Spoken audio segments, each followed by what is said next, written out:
তাহলে সকলে তালি হোক। যা কাজ শিখছি আমার কোনটা মনে হইতেছে আমার আবার দেখানোর প্রয়োজন? যা দেখাইছেন আশা করি সব পারবো। এই পাড়ার মধ্যে কোনটা আবার দেখানো দরকার? কোনটা কন্ডিউটার, পাওয়ার সাপ্লাই? না এগুলা পারবো, দেখানোর দরকার নেই। পারবো? তাহলে কি পরীক্ষা স্টার্ট করবো? পারেন। আইসি কিভাবে উড়াইতে হয়, লাগাইতে হয়, বোর্ড কিভাবে পরিষ্কার করতে হয় মনে আছে? জি। কোন জায়গায় থিনার দিমু না দিমু মনে আছে?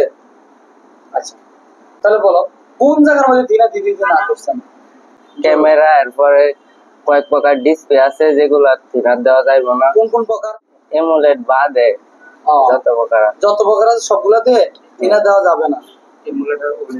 ওলেড আর অ্যামোলেডের মধ্যে থিনার দেওয়া যাবে, আর যেটির মধ্যে দেওয়া যাবে।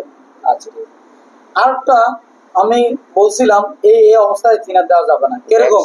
ব্যাকশেল খোলা, ব্যাকশেল না, মাদারবোর্ড গরম থাকা অবস্থায় থিনার দেওয়া যাবে না? না দেওয়া যাবে না না। কেন দেওয়া যাবে না? কারণ গরম অবস্থায় থিনার দিলে আরো সমস্যা হইব, মাদারবোর্ড ফুলে যেতে পারে। ঠিক আছে। মাল্টিমিটার কাজ করা? মাল্টিমিটারের কাজ 5টা 6টা, আবার লাস্টে এনএফ দেখাইছেন 6টা হচ্ছে। তো 6টা কি কি করতো?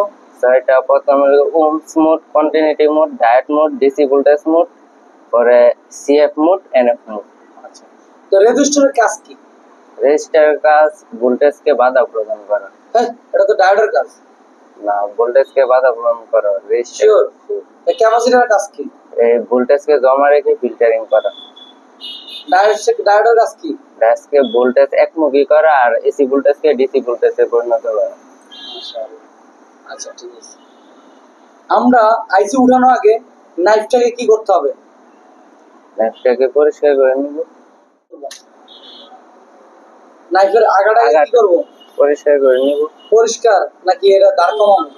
দাঁড় কমানো, অন্য নষ্ট বোর্ডে মরে আগাটা একটু সুক্কাটা কমিয়ে নিব যাতে মাদারবোর্ডের লাইনগুলা কেটে না যায়।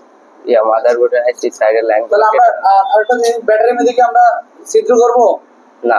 হ্যাঁ না না। ব্যাটারি ছিদ্র করলে কি হবে? একবার ব্রাশ। শিওর? জি। আলহামদুলিল্লাহ। তাহলে সকলে তালি হোক।